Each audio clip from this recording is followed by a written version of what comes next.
سڵاوتان لێبێ بینەرانی خۆشەویست، هیوای ساغ و سەلامەتیتان بۆ خوازیین.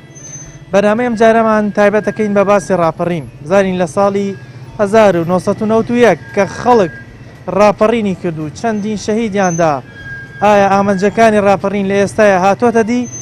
ئەوەی خەڵک هەوڵی بۆدا، ئەوەی خەڵک شەهید و برینداری بۆدا، ئێستا ئامانجەکانی پێکاوە؟ ئایا لە ئێستاە ڕاپەڕینێکی ئاشتیانە پێویست نییە؟ هەرکی خەڵک لە ئێستاە چییە بەرامبەر حکوومەتی کوردی و دەسەڵاتی کوردی؟ ئەم پرسیارانە لە هاوڵاتیانەکەین، زانین ئەوان وەڵامەکانیان چیە بین و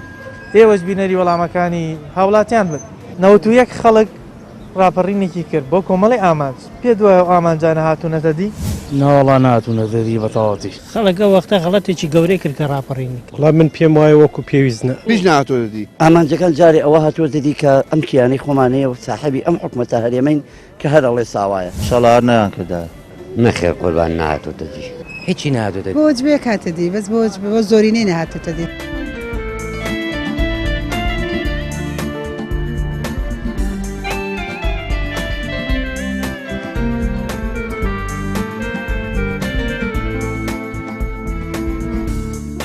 نەوەتویەک خەڵک ڕاپەڕینێکی کرد بۆ کۆمەڵی ئامانج، پێ دوایە ئامانجانە هاتوونەتە دی؟ وڵا پێم وانییە نەوەڵا لەبەرەوەی وەزەیکەی سەر خەڵکی تایە ئەوە نییە کە وەختە چاوەڕوانیە کرد. ئەو وەختە خەڵک بۆچی هەوڵیدا؟ هەوڵیدا بۆ ئەوەی ژیانێکی ئاسوودەتر، ژیانێکی ئارامتر، ژیانێکە خەڵک لێ ڕازی بێ. بەڵام هیچیان لەوانەوە نەبوو. خەڵکی زۆرە خەڵکەیە بە فەقیری ئەژی، بە هەزاران هەزار خەڵکەیە تەخەڕوجی کردووە، سژدان نەمەزراوە. کابرا مهندسە شەشکرێکاری دەست ناکەوێ. تۆ خۆ دێکێکم بۆ بژمێرە بڵێەوە هاتوۆتە دی. ئەنی بۆ نونە خەڵک بۆ ئازادی ئەوەی کرد و ڕاپەڕینی کرد، ئێستا بەشێک ڕەنگە هات پێدە دیلەوە. خەڵکە وەختە غەڵەتێکی گەورەی کرد کە ڕاپەڕینی کرد. بۆچی غەڵەتی کرد؟ لەبەرەوە گەر بیزانێ مۆزع ئاوای لێ قەت نەیە کرد. ئەو وەختە پێشمەرگە ناوبانجی خۆی هەبوو، شتی خۆی هەبوو. بەڵام ئێستا کە باسی ئەو شتاناکە خەڵک هەر دوورەکەوێت تۆلێت. چێ باسی شۆڕشەکە و چێ باسی خەڵک هەموو بەدوای نانی ورجی خۆیان گەڕێ. پێت وایە هەستی نەتەوایەتی ئێستا زۆر لاواز هەر نەماوە، نەگەر لاواز بۆ هەر نەماوە. باشە هەر دەسەڵاتی کوردی هۆکار بۆ ئەمەیان خەڵک نەتیجەکەی بینی 32 ساڵ ڕبع قەرن ئێمانە شۆڕشیان کرد، خەڵک پشتیوانیان کرد، نەتیجەکەی چی دەرچوو؟ پشتیان لە خەڵک کردو بە خۆیان لە وێلا خان و قەسر و قسووری خۆیان میلەتیش سەرگەردان و داما بەجێماوە بەتەنیا. ناوەڵا ناتوونەتە دی بەتەواتی. بۆچی؟ ئەی کوا خۆ چی هاتوۆتە دی؟ هیچ وا ناتوۆتە دی. خەڵک چاوەڕێشتی باشترێ کرد کە ئەم حکومەتە بیکە، بەڵام تاسە شتی وای نەکردەوە. ئەمانجی خەڵک لەو ڕاپەڕینە چی بوو؟ ئەمان جیوە بکەم ئەم دەسەڵاتە بگۆڕێ بە دەسەڵاتێکی جوانتر و ڕێک و پێکتر کە خزمەتی ئەم میلەتە بکە، بەڵام بەداخەوە خزمەتی میلەت نەکراوە بەتەواتی. ئەو شێوەیە نەبوو کە خەڵک چاوەڕێ. وڵام من پێم وایە وەکو پێویست بۆ نمونە چ شتێک هەوڵی بۆدا و نەهاتوۆتە دی؟ وەڵاهی من پێم وایە ئەو ئامانجەی کە با بڵین خەڵک هەوڵی بۆدا ڕاپەڕینی بۆ کرد، تا ڕادەیە کۆمەڵێک دەستکەوتی بەدەستێنە مەسەلەن پەرلەمان و دروستکردنی حکوومەت و بەڵام ئەو حکوومەتە چۆن دەڵی لە ئاستی پێویستی خەڵکدا نەبوو.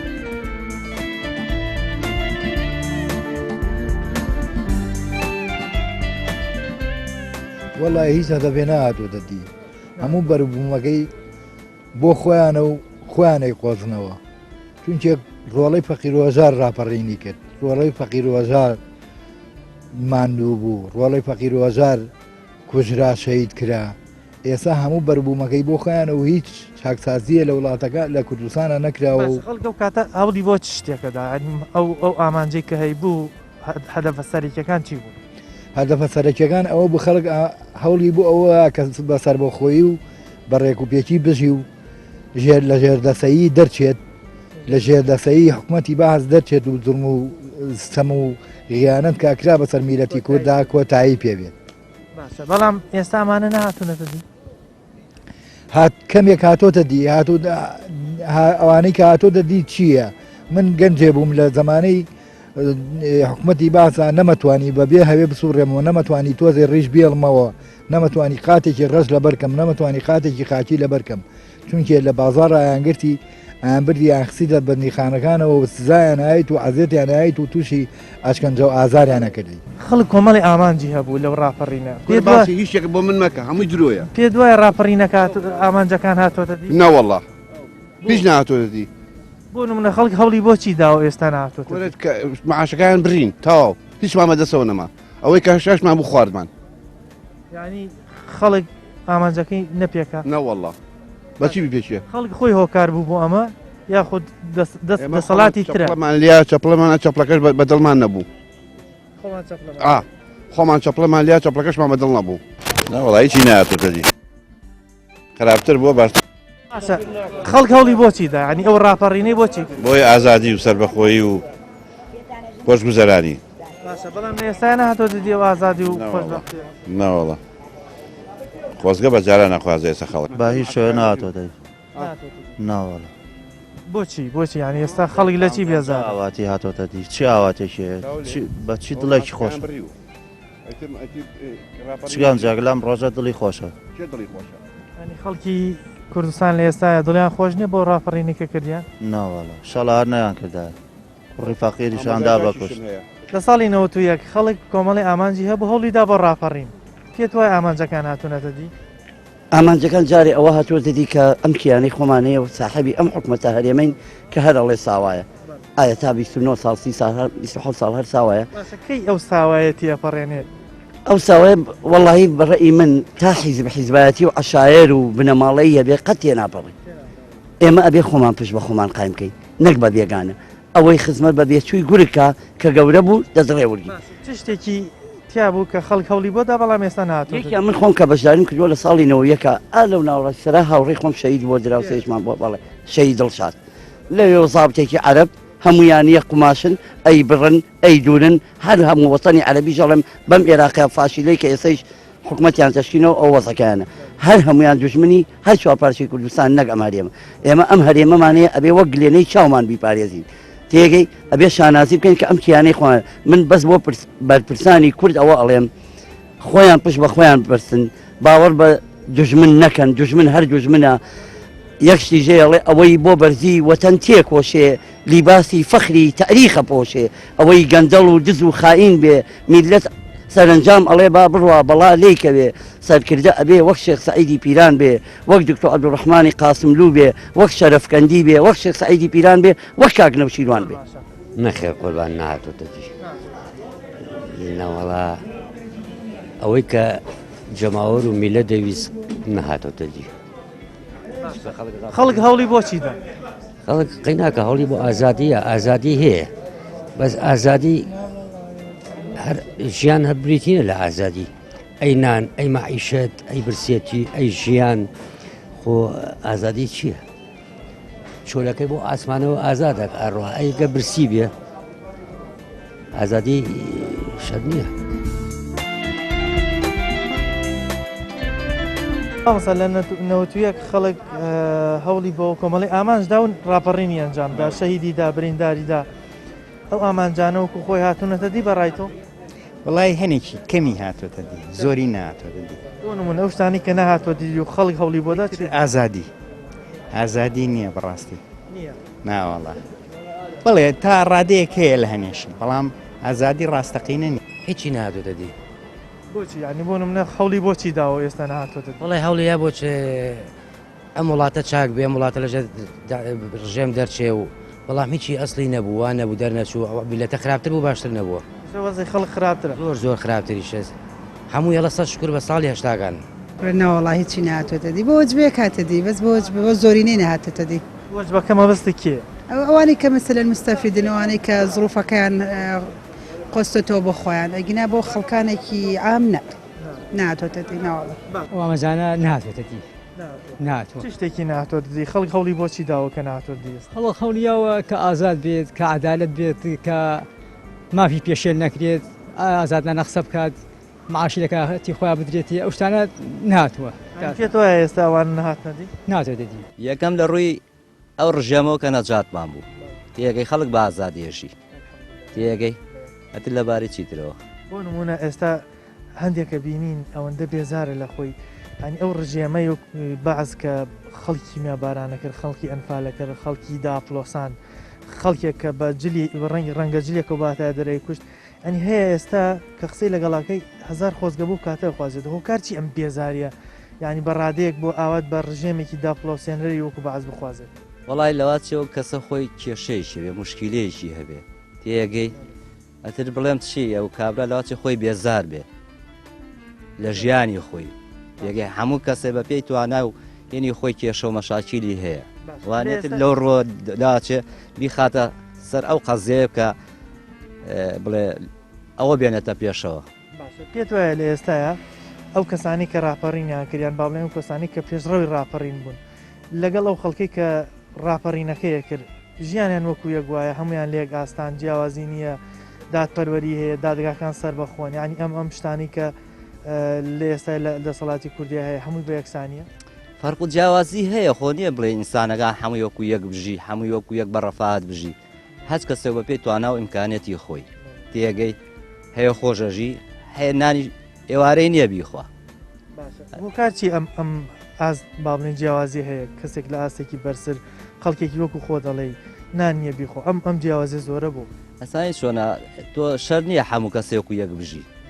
هەیە گرفانی پڕە لە پارە هەیە هیچی پێ نییە تۆت نابیخیتەوە مستاوە کابرا تەسحی یاوە ژیانی لەو شاخە بردۆتە سەر تۆ تێسا هاتوتەوە حەقی خۆیەتی بە ڕەفات بژی کاتێ خەڵکیش لەم شارە بە ڕەفات ژیاوە ئەو بە شاخەوە بووە کەواتە خەڵگی ئێستا ئەرکی سەرشانی چییە حکوومەتەکە پارێزیە هەوڵ بۆ باشتربوون بدا یاخود چی بکە خەڵک لە ئێستا وەڵای وەتەن پیرۆزە تێگەی ئەبێبی پارێزی ئەترە توانێت ئینسانش هەوڵ و توانای خۆی بە خۆی بژێنێ تێگەی 91 خەڵک ڕاپەڕینێکی کرد بۆ کۆمەڵی ئامانج پێ دوای ئامانجانە هاتوونەتە دی ناوەڵا ناتونە دەدی بەتەواتی خەڵک ئەو وەختە غەڵەتێکی گەورەی کرد کە ڕاپەڕینی کرد وڵام من پێم وایە وەکو پێویستە هیچ نهاتوە دەدی ئامانجەکان جارێ ئەوە هاتووە دەدی کە ئەم کیانەی خۆمانەیە و ساحەبی ئەم حکومەتە هەرێمەین کە هەرەڵێ ساوایە شەڵار نەیان کردە نەخێر قوربان نهاتوە دەدی هیچی نهاتوە دەدی بۆ جبێ کاتە دی بەس بۆ زۆرینەی نەهاتوتە دی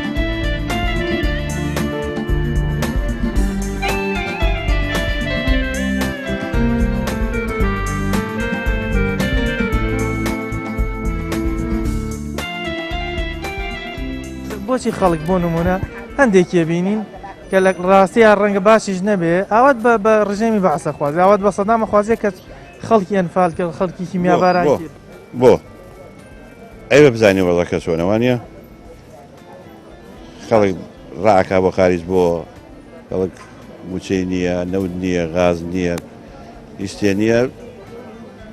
ئاوا دەخوازێ بۆ بۆچی بۆ ڕژێمە پیسە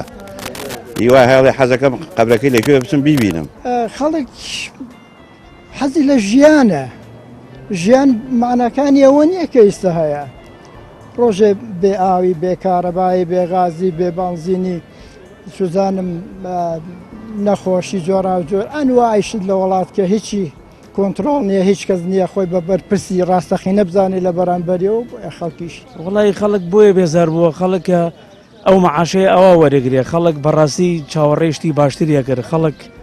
یعنی تر تا بینەقاقای هاتووە بەڕاستی پێگەیت مانوو بۆ خەڵک بەدەزەم ئەم حیزبانەوە وڵی من دەڵێم بەداخەوە یعنی نەدەبواە یعنی حکوومەتی هەرێمی کوردستان ئەوانی کە لە ئاسی لێ پرسراوێتیدان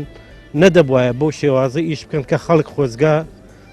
بۆ ڕۆژانە بخوازێت کە حیز بەعس حکومڕانی دەکرد ڕەنگە خەڵکێک کوڕی خۆی لەو سەردەما شەید بۆ ئێستا ئەوی سەر بێزار بوو بێ لەم حاڵە ئێستا بەدڵنیایی وایە بۆ نابێت منێکیان خەڵکی سلێمانی ئەژام خەڵکی سلێمانی لە ڕۆژێ لە ڕۆژان ناوای قیان نەگرتووم باری قاچاقیشم هێناوە قیان نەگرتووم حکوومەتی بەعس باشە ئەی ئێستا شتێ بکە بزان لە هەموو لایەک یاقاگەیان یاننا یەکێک لەو شتانەی کە لە 91 خەڵک ڕاپەڕینی بۆ کرد وەکو باسییان کرد ئەوە بوو کە بە ئازادی بژین وەزعی ژیانیان باشتر بێ. ڕاستە بەشێک لە ئازادیەکە ئێستا هاتوۆتە دی، بەڵام لە زۆر ڕوویترەوە ئێستا خەڵک بێزارە لە خۆی بە جۆرێک کە وا دەزانێت یان ئەو ئامانجەی کە هەوڵی بۆ داوە وەکو خۆی بە 100% نهاتوۆتە دی. ئێمە بەردەوامە بین زیاتر هاوڵاتیانە دوێنین، ئێوەش بینەری بەرنامەکە بن بەڵامەتێنێ لای ناوبڕێک و دواتر ئەگەڕێنەوە لایەوە.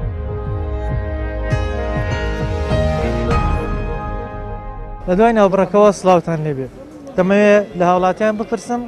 ئەو ئامانجانی کە خەڵک لە ساڵی 1990 ڕاپەڕینی بۆ کرد و شەهید و برینداری بۆدا ئامانجەکانی هاتوۆتە دی،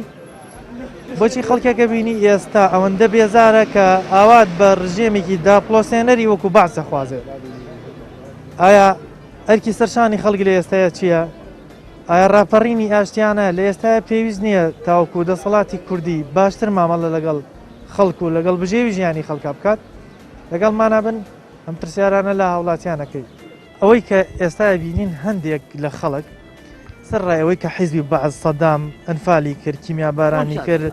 گەنجێکی زۆری بۆ نمونە خەڵکێک جلی ڕەشی لە بەرابایە ینی بەنەحەقیان کوشت، بەڵام خەڵکێکی ئێستا بێزارە و ئاباد بۆ کاتە ئەخوازێ ئەم بێزارەیە لە چی وەدی؟ کاکە من شخصی خۆم لە ئەسابەتوێ عەرب گرتومی بە شەق و زلە خستومیانتە ناو ئیڤاوە بردیان بۆ فیقە بەرامبەر ئەمن ئەو ئەمنەی کە لەوێ ئەو شەیدانەی کە لە پیرەمەگرون شەیدیان کردن و هەر حەو شەید و هەر سووتانیان لەناو لانکرۆزەرە سیارێکی لانکرۆزەریا لانکرۆزەکەیان هێنا بۆ بەرچاوی کورد ئەیان و هذا پیشانی کوردیانەیە ئەوە ئێمەی ئەوەی ئەم حکوومەتی هەرێمەی خۆشنەوێ بەڕێی من خاینە. خەڵکێک ئاوە بێزارە ینی سەرڕای و دەسەڵاتەکە کوردیە ئازادیەکە بۆچی خەڵک بێزارە ئێستا؟ کاکە سەرکردەی چاکشمانەیە پێشمەرگەی دڵسۆزمانە بۆ شەید سەلاحی مۆندیس کاکە گیان دڵسۆزیشمانەیە، بەڵام ئەو کەسێک کە وایە تووشی کۆمەڵی عایلە بووە کرێشیە بۆ جەنیە کاکە تۆرە سەیری هەر بەرپرسیەکەی باخێکی کردوێتەوە و 20 نەفەری خستوەتە دوای خۆی چەورە و مەورە و ماسا و چێتی کاکە سەرۆکایەتی وا نابێ سەرکردە نییە ئەبێ وەک جیڤارا بێ. ئەوات ناخوازێ خەڵک نییە ئاوات بخوازێ مەگەر چەند کەسانی شکەم نەبێ، بەڵام کە تۆ هەوڵ بۆ شتێکە دەی و قوربانی بۆ ئەدەی کە شتەکەی کەیەتە جێ ئەوە ئەبێت تا ڕادێکی باشتر بێ. یعنی خەڵکەکە هەستی نەکردووە کە ئەو باشە باشتر بێت. ڕواکە ئێستش عینەشە دووبارەیە هەر خەڵک ماڵی وێرانە بێ ساڵی هێشتاکان چی کراوە ئێستا ژەرەواکرێتەوە. ظروفەکەی خراپە مەسەرەقینە ئازادی هەیە ئەمە پێڵێن ئازادی و ئازادی چە تا حەدێ، بەڵام ئەو ئاواتانەی کە لە ناخەتی و شخصیە بۆ خۆی نهاتۆتە دی یا خەڵکێکیش کە ئاواتی نەبێ و کە ئیمکانەتی زەعیف بێ و کە وەکو ئینسانێکی ئاسایی نەژی هەر ژیان ئەرەوە نییە دانیشت و بخۆیت و بخەویت و هەستیت و بێیت و بڕۆیت و چاوەڕێی موچەیەکی کەم بکەیت. وڵاهی خەڵق ئەو هەوڵ تێکوشان و ئەو هەموو هینێکە کردی ئەو هەموو خەباتی کردی سەرنجامەکە ئێستا بینیوە کە هیچی بێژ نەکردو هەموو خەڵەوەی کە بدڵسۆز بووە ئەوەی کە بڵێن کەسێکی چاک بووە ئەم وڵاتی بەجێشتۆ ڕۆشتووە. 91 خەڵک ڕاپەڕینێکی کرد بۆ کۆمەڵی ئامانج پێ دوای ئامانجانە هاتوونەتە دی؟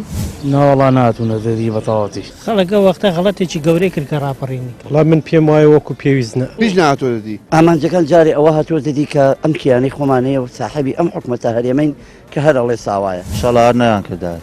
نەخێر قوربان نهاتوۆتە دی هیچی نهاتوۆتە دی. بۆ جبێ کاتە دی بەس بۆ زۆرینەی نەهاتێتە دی.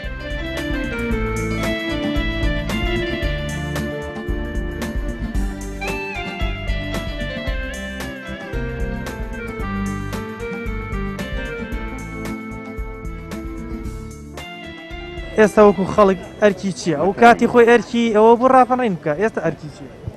ئەرکی سەرشانی خەڵک. ئەڵا ئێستا بێ ڕاپەڕینێکی تر دروست بێتەوە. باشە بەس ڕاپەڕین بە ئاشتیانە نەک بە شەڕی براکوژی. بەڵێ بەڵێ بەڵێ. ئەس ئایکە خەڵک نووسووە. وڵی لەم حاڵەتە ئەگەر نازانم ئەوە چۆن بێ، بەڵام ئەوەی ئەڵێ مەگەر هەموو خەڵکێک دڵسۆز بێ لەم وڵاتە هەموو شتێکیشە گۆڕێ لە کۆت لە سفرەوە بۆ کۆتایی. بەڵام ڕاپەڕینێکی ئاشتیانە پێویست نییە لە ئێستا خەڵک بکە. شتی خراپمان بینی لە عەرەبەکان لە فارسەکان لە تورکەکان بۆیە پێم وایە ئەوەی کراوە ڕاپەڕین کرا کارێکی باش بوو دروست بوو جێگەی خۆی بوو.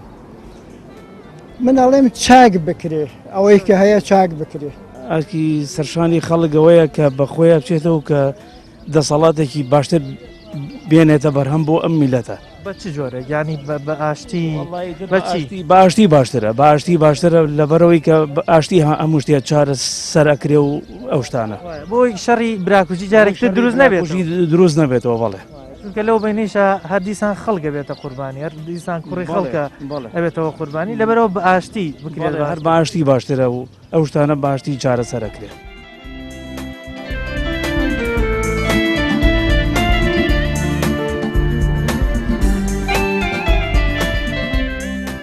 ئێستا خەڵک ئەرکی سەرشانی چیە چی بکە لە ئێستا ینی خۆ دەسەڵاتەکە کوردیە ئێستا چی بکە نازانم ئەو میلەتە خۆشی سەری سوڕماوە لە دژی لە حاکمەکانی خۆی هەڵەسێ هەروەی لە دژی هەڵناسێ هەروەی لەبەرەوەکەواتە بۆ نمونە ڕاپەڕینێکی ئاشتیانە بکات بە بێت چەک ڕاپەڕینی ئاشیانە ناکرێت لە وڵاتە بۆ قەناعەتە بە ئاشتیانە نیە لەبەرەوەی تۆ بەرامبەر چەک خۆ پێڕا ناگیرێ مامەسایان کردیان چیان دەستکەوت لە حەڤێ شواتە چی دەستکەوتێکی هەبوو مەجموعەیە کوڕی فەقیر بە لە ناوچوو هیچی تر حەل چییە؟ حەل ئەم وەزع ئەبێ خۆیان چاکەن و سەرکردانە خۆیان چاکەن ئەم میلەتە بە تایبەتی ئەوانەی کە پاڵپشتیانەکەنوانی کە دوایان کەوتون ئەوانە ئەبێ ڕێڕەوی خۆیان بگۆڕن بزان بیرکەنەوە ئێمە پشتیوانی چی ئەەکەین پشتیوان لە میلە دەکەین یاخود لە چەند کەسێک من پێم وایە خەڵک قسووری نەکردووە لەوەی کە هەوڵە بدا بۆی سیستەمی حکومڕانی بگۆڕێ بەڵام وەک پێویست نەیتوانیوە خەڵکیش نەیتوانیەوە یەک ڕیزی خۆی پارێزێ نە یەکڕیز نەبووە ئەی ڕاپەڕینی ئاشتیانە ڕاپەڕینێک کە خەڵکی کوردی تیا ینی شەید نەگرێت خەڵکی تیان نەبێتە قوربانی لە ئێستاە پێویست نییە ڕاپەڕینی ئاشتیانە کراوە بەڵام من پێم وایە لە شوێنە کراوە کە پێویست نەبووە لەو شوێنە بکرێت پێویست بۆ لەو شوێنە بکرێ کە دەسەڵاتی ڕەهای هەیە تێگەیشتی لەوش لە شوێنێک بکرێ کە دەسەڵاتی لێە کە زۆربەی دەسەڵاتەکان لەژێ دەستی ئەوێدایە وەڵی خەڵک ئەگەر بتوانێت بە عام کوردستان ئەمانە لەسەر دام و دەستگاکانیان هەڵکەنێت و نەمێنن و یان ئەوەی کە ئەو خەڵکە ئایانەوێت ئەوەی کە ئەو خەڵکە هەدەفێتی ئەوەی ئەو خەڵکەم ئامانجێتی جێبەجێکەن و بۆ خەڵکی دابینکەن بە پێوی کە تۆڵی ڕاپەڕینێکی ئاشتیانە پێویستە بۆی خەڵک نەبێتە قوربانی چونکە دەسەڵاتەکە کوردی بەڵێ ڕاپەڕینێکی ئاشیانە بۆ ئەوەیە دارێتۆڵی خەڵک نەبێتە قوربانی و خەڵک ئازاد بێ سربەخۆ بێت بتوانێت هەڵسوکەوت کات و ژیانێکی ئاسوودەجی بەکاربێنێ بتوانێت لەگەڵ ماڵ و مناڵە بژی بتوانێت لە کەسوکاری دوور نەکەوێتەوە تا سەیرەکەی بۆ نمونە من تەنیا مناڵێکم لە ئەندەرانە تێگەی لە ئەندەرانە جێڵاوم باوەڕ و قەناعەتێ بێ هەتاک و ئەو ڕۆژەی ئەمرم لەبیرم ناچێت ئەو دەقەی کە ڕۆشتووە نەپارەی پێماوە هیچی پێماوە هیچێکی پێنەوە هەمووی ماڵ و سەرۆتی فرۆش ڕاپەڕینێکی ئاشتیانە ناتوانێت بکە لە دەسەڵات نه ڕاپەڕی ناکرێت تاواو تازە خەڵکم دانیشتووە پارەی پێ نەماوە هیچێکی پێنەماوانە خەڵک دڵی خۆش بوو قەناعەتی بە ڕاپەڕین نەماوە نەمە قەناعەت بەچی بێت بەچی ببێت بەس پێم بڵێ کە تۆ قەناعەتێ بەم میکرۆفۆنە نەبێت کە بیژێڕی لەگەڵمەوە قسە بکەیت قیمەتی چییە کە تۆ شتەکە نەگا بە تاواتی چی ئەەکەیت خەڵک لە ئێستا ئەرکی سەرشانی چیە بیکە ینی گەنجی ئێستا خەڵکی کورد براکەم خەڵک بێدەنگ خەڵک تازە هیچی پێ ناکرێت تازە بۆ بە وڵاتی مافیایەتی ئێرە هەمووی وەکو کۆمپانیا و مافیاکان ئەو وڵاتانە چۆن بەڕێ ڕینێکی ئاشتیانە بکات بە بایکۆتکردن بە خۆپشاندان بە ناڕزایەتی دەربڕین ناتوانێت بە ئاشتیانە ئەمانە بکات ئەخر چۆنی بیکات تا قەولیەکەن و بوو کوژن باشە بەس خەڵک بە ئاشتی بیکە بۆچی تەخەیلیە ئاشی کامەیە ئاشی نیان کرد بە ئاشی تیان هەڵدا مامۆستایان گرتیان هەڵدا وەڵای خەڵک بێدەنگ خەڵک ئەگەر دەژمەگاتیمان کرد 2 ساڵ من بەو شاخەوە بوو 2 ساڵی ڕێک ئازای سەگرما ئاگادارە ئامۆزامە معاشەکەی بڕیم بۆ ناتوانانی بۆم کات ئەو قاچم پلاتینتیا فەرمو سەقەتە پلاتینەی قاچی یە و کاتەیە بنیدار بووی تێگەی کۆرە هەدا ئەها معاشیان بڕیم 150,000 معاشەکان بڕیم ئیتر بەتمای ئارە بەخوا بۆیان کردی بە 80,000 دوایان کردن بە 90,000 دوای بڕیان ئێستا هەمویان بڕیەوە هەمووی یەک دینارم پێ نییە ئیتر چی بکەم ئامۆزا بێت کەسێک بۆ نەکات توانێت شتێکم بۆ بکە ئەمان بەچی بیکەن بە درۆ هەرچۆنە بێڵێ گورگی خۆماڵی بمخوا لە گورگی بێگانە باشترە کاکیانە بێ ئەم حکوومەتێرە مەمان خۆش بێ ئەوانەی کە گەندەڵن بەرپرسان بانیان کەن گوێچکیان بابن یەکێ تعدای لە یەکێ کرد لێی قبول نەکا ئەحمە و مەحموود نەخوێنێتەوە ئەو کوڕی بەرپرسە ئەو کوڕی فلان عەشرەتە من پێ دەڵێم تا بنە ماڵی عەشیرەت و عەشیرەتکاریە بێ ژیانمان وات ڕاپەڕینێکی ئاشتیانە پێویستە بۆ ئەوەی ئەم دەسەڵاتە بگۆڕین بە باشتر بە قەڵەم بە ئاشی بە شەڕ نا من قەت لەگەڵ خۆپیشاندان و شەڕانیم شەڕی خەڵکی فەقیرە بێتە قوربانی خەڵکی فەقیر ئەبێتە قوربانی کاکە گیان ئێمە بێ بە عەقڵ بیرکەینەوە عەقڵ لە قووەت باشترە العقل السليم في جسم سليم ئەبێ عەقڵ بەکاربێنی بەتم وتیژی نابێت چاکسازی بکرێ هەر کەسە لە شوێنی خۆیەوە چاکسازیەکەش ئەرچی حکومەتە ئەرچی من و تۆ نییە من و تۆ هاوڵاتیەکین ئێمە چاوەڕێی دەستی حکومەت دەکەین ینی بەپێەوەی تۆ دەڵێی ڕاپەڕینێکی ئاشتیانە بۆ ئەوەی ئەم دەسەڵاتە باشتر بێت بەڵێ خەڵک بۆ ئەوە کردی بۆ ئەوە ڕاپەڕینی کرد کە دەسەڵات میلەت بەرێ بەڕێەوە و میلەت لەو پێشی شەر ئەژیا بەڵێ ئازادیە نەبوو بەس خۆ ئێستا ئازادی هەیە خەڵک برسیە خەڵک بێ مەعیشەتە خەڵک بێ وەسە و ژیان هەر بریتینە لە ئازادی من بە ئازادم کە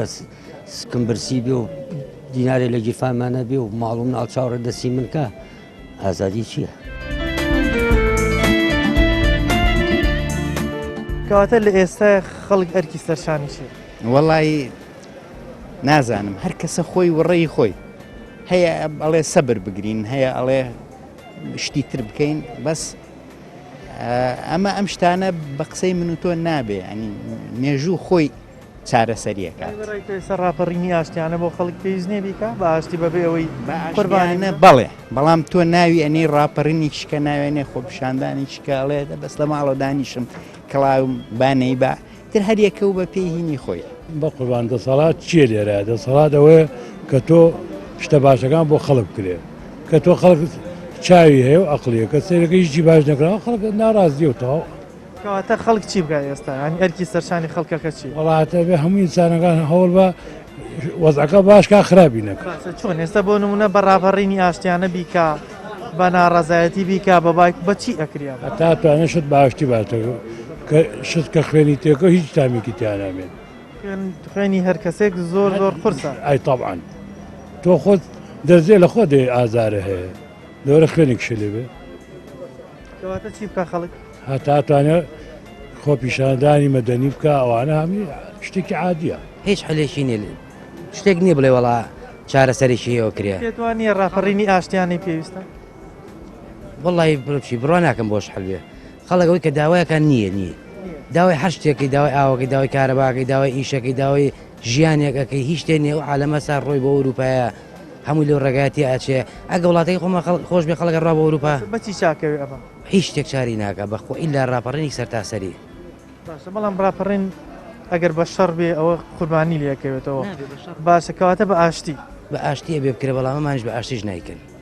ئەو تا سێدانە مانگ مامۆستا مەکتەبی داخزات ئەو بەدێک سەرات چی کرا بەڕێی من ئەگەر بێت و بکە ئەو ئیشە بکەیتەوە سەر خەڵک